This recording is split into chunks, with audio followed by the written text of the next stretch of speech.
చందమామ కథ అధ్యాపకుడి అరణి. గోపిశెట్టిపాలెం అనే గ్రామంలోని జనార్దన స్వామి ఆలయంలో విష్ణు సంబంధమైన వేదమంత్రాలను అధ్యాపకుడు అనే ఆయన చదువుతూ ఉండేవాడు. అంతేకాక స్వామివారి నివేదనకు తయారు చేయవలసిన పదార్థాలకు అవసరమైన నిప్పును ఆయనే స్వయంగా వంటశాలలోని పోయిలో వెలిగించేవాడు. ఇందుకోసం ఆయన పాత అరణికి బదులు కొత్తగా జమ్మి కొయ్యను, దానిమీద రాపిడించి నిప్పు పుట్టించేందుకు కొత్త జమ్మి పుల్లను తయారు చేయించాడు. అధ్యాపకుడి దగ్గర నా అనేవాళ్ళు ఎవరూ లేని చిన్న అనే 12 ఏళ్ల కుర్రాడు ఉండేవాడు. వాడు అధ్యాపకుడి అవసరాలు కనిపెడుతూ తీరిక వేళల్లో ఆయన వద్ద వేదమంత్రాలు నేర్చుకునేవాడు. ఒకసారి అధ్యాపకుడికి అనారోగ్యం చేసింది. చూడటానికి వైద్యుడు వచ్చాడు. వైద్యుడు అధ్యాపకుడిని పరీక్షించి, పెద్దగా కంగారు పడవలసిందేమీ లేదు, 2 రోజుల పాటు విశ్రాంతి తీసుకోండి, తల మీద మాత్రం స్నానం చేయకండి అని హెచ్చరించి వెళ్ళి వస్తాను అన్నాడు. అందుకు అధ్యాపకుడు నవ్వి, వైద్యుడు అప్పులవాడు, వెళ్ళి వస్తాం అనకూడదు, వెళ్ళిపోతాం అనాలి అన్నాడు. వైద్యుడు కూడా నవ్వి, అందరికీ శకునం చెప్పే బల్లి కుడితలో పడిందట, ఊరందరి ఆరోగ్యాలు రక్షించేవాడు ఆ జనార్దన స్వామి, ఆయనకు అన్ని వేళలా పూజలు చేసే మీకోసం జనార్దన స్వామిని గుళ్ళో నుంచి రప్పించుకోండి, అప్పుడు నాకు వెళ్ళి వస్తాను అని చెప్పే అవసరమే రాదు అన్నాడు ఆయన.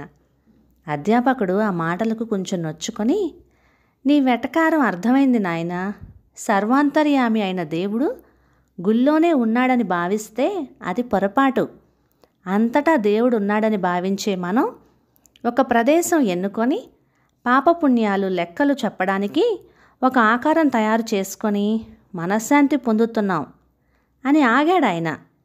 వైద్యుడు చెప్పండి అన్నట్లుగా తల ఊపి మౌనంగా ఊరుకున్నాడు. అధ్యాపకుడు ఒక క్షణం ఆగి, నాయనా, మనుషులు సాటి మనుషులతో కలిసి జీవించడానికి అడవులకు దూరంగా వచ్చేశారు. తమ నివాస ప్రాంతాల కొంత చోటును దేవుడికి కేటాయించి అక్కడ గుళ్ళు కట్టారు. నమ్మితే ఆయన ప్రతి మనిషిలోనూ కనిపిస్తాడు. ఆ జనార్దన స్వామి నీ రూపంలో వచ్చి నాకు వైద్యం చేస్తున్నాడని నేను భావిస్తున్నాను అన్నాడు.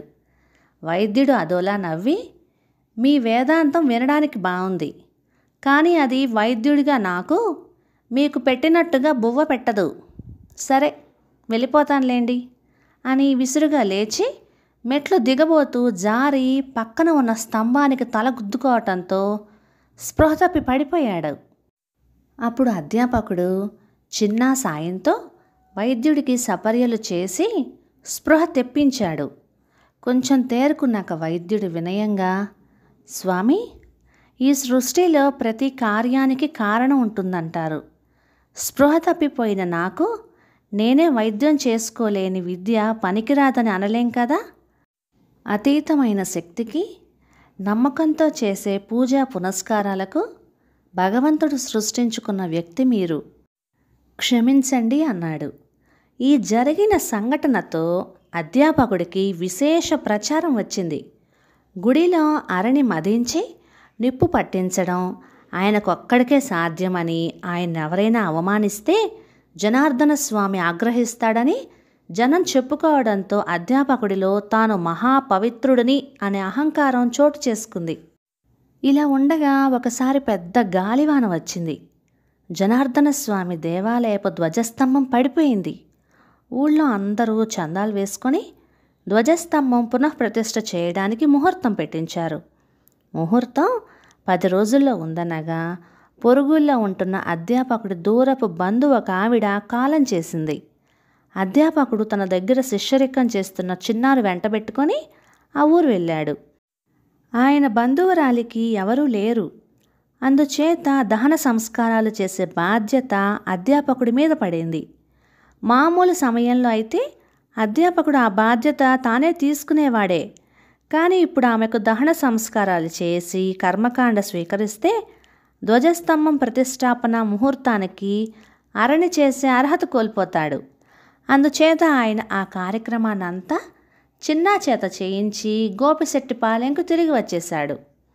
చిన్న అధ్యాపకుడి బంధువురాలికి కర్మకాండలన్నీ శ్రద్ధగా జరిపి తను 11వ రోజున గోపిశెట్టిపాలెంకి వచ్చాడు. ఆ రోజు అర్ధరాత్రి ధ్వజస్తంభం ప్రతిష్టాపన ముహూర్తం. ఊరంతా కోలాహలంగా ఉంది. ఋత్విజులు హోమకుండం తయారు చేశారు. ఇక దానిలో అరణి మధించి అగ్నిహోత్రుడిని మంత్రపూర్వకంగా ప్రవేశపెట్టాలి. అధ్యాపకుడు అరణి తీసుకుని ఏదో పూనకం వచ్చిన వాడిలాగా ఊగిపోతూ ఈ దేవాలయాన్ని త్రేతాయుగంలో నారదుడు ప్రతిష్ఠించాడని స్థలపురాణం చెబుతున్నది. అదిగో మహతీ తంత్రులు మీటుతూ ఆయన ఈ ముహూర్తానికి వేంచేస్తున్నాడు. నేను అగ్నిని ఆహ్వానించగానే ఋత్విజుల మంత్రోచ్చారణతో దేవతలు కూడా వస్తారు అంటూ అరణిని మదించసాగాడు. అధ్యాపకుడి మాటలు విన్న అక్కడ చేరిన ప్రజలు అతడు చూపిన దిక్కుకేసి తలెత్తి నారద భగవానుడికి జై, నారద భగవానుడికి జై అంటూ నినాదాలు చేశారు. రోజు అవలీలగా నిప్పును తయారు చేయగలిగిన అధ్యాపకుడు ఇప్పుడు ఎంత మదించినా అరణిలో నిప్పు రాసుకోలేదు.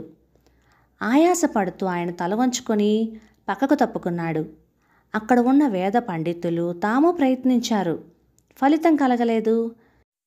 చివరికి ఊళ్ళో అందరి చేత పుణ్యాత్ములుగా పిలవబడే వారిని ప్రయత్నించి చూడమన్నారు. వాళ్ళు ఎంత ప్రయత్నించినా అరణిలో నిప్పును పుట్టించలేకపోయారు. అప్పుడు చిన్న ముందుకు వచ్చి అధ్యాపకుణ్ణి, గురువుగారు, నేను ప్రయత్నించేదా అని అడిగాడు. నువ్వు చనిపోయిన నా బంధువుకు కర్మకాండాలు జరిపావు. నీకు ఏటి సూక్తం. 1 ఏడాది వరకు నువ్వు దైవ కార్యాలకు అనర్హుడివి అన్నాడు అధ్యాపకుడు.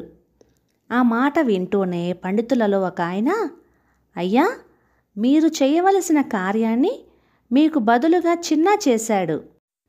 ఇది మీరు కానీ లేదా అర్చకుడు కానీ దేవాలయంలో ఇతరులు చేయవలసిన పూజలను వారి గోత్రనామాలతో మీరు చేసి పుణ్యఫలాన్ని రప్పించడం లాంటిది. అలాగే చిన్న చేసినప్పటికీ ఆ కర్మకాండ మీరు చేసినట్టే అవుతుంది. చిన్నాను ప్రయత్నించమనడంలో దోషం లేదు అన్నాడు. అధ్యాపకుడు ఎంతో దిగులుగా, మానవ సేవే మాధవ సేవ అన్న సత్యాన్ని మరచిపోయాను. అనాథ ప్రేత సంస్కారం 1,000,000 యజ్ఞాల ఫలమిస్తుంది. చిన్న నిజంగా ధన్యుడు. నేను కర్తవ్యాన్ని విస్మరించాను. నేను తప్ప మరెవరూ అరణి మదించలేరని గర్వపడ్డాను. భగవంతుడు నా కళ్ళు తెరిపించాడు. చిన్నాకు ఏటి సూక్తం లేదు. దాన్ని నేను స్వీకరిస్తున్నాను. చిన్నాను ప్రయత్నించమానండి అన్నాడు. చిన్న అధ్యాపకుడికి నమస్కరించి అరణి మదిస్తూ, అప్పుడు ఇప్పుడు కూడా నేను గురువాజ్ఞనే పాటిస్తున్నాను. గురువు దేవుడితో సమానుడు. ఆ మాట నిజమైతే నిప్పు పుట్టాలి అనసాగాడు. వాడలా అంటుండగానే నిప్పు పుట్టింది. పండితులు సమిదలు వెలిగించారు. ఆ తర్వాత ధ్వజస్తంభం ప్రతిష్ఠించడం జరిగింది. మర్నాడు గుడి వంటశాలలో పొయ్యి రాజేయటానికి అధ్యాపకుడు చిన్నాను పిలిచాడు. వాడు అధ్యాపకుడితో వినయంగా, గురువర్య, మీ స్థానం ఆక్రమించే ఉద్దేశం నాకు లేదు. అర్హతలు కలిగిన మీ సేవలు దేవుడికి అవసరం. ఆనాడు ప్రేత సంస్కారం వల్ల 1,000,000 యజ్ఞ ఫలితం కలుగుతుందన్న మాట నిజం చేయడానికి భగవంతుడు నాకు అవకాశం ఇచ్చాడు అంతే అన్నాడు. విచిత్రంగా అధ్యాపకుడు ఈసారి అరణిలో నిప్పును అవలీలగా చేయగలిగాడు. ఆయనలో గర్వాహంకారాలు మటుమాయమైనాయి. కొన్నాళ్ల తర్వాత చిన్న అధ్యాపకుడి స్థానంలో నియమితుడై గొప్ప పేరు ప్రతిష్టలు గడించాడు. ఎంత గొప్పవారికైనా గర్వాహంకారాలను జయించలేకపోతే వాళ్ళు సామాన్యులతో సమానమే. ఈ కథలో అధ్యాపకునికి గర్వాహంకారాలను జయించే అవకాశం ఆ భగవంతుడు ఒకటి ఇచ్చాడు. కథ సమాప్తం. ఇక ఈ కథ మీకు నచ్చినట్లయితే ఇలాంటి మరెన్నో తెలుగు చిట్టిపొట్టి కథల కోసం లైక్ చేయండి, షేర్ చేయండి, సబ్స్క్రైబ్ చేయండి. Thank you.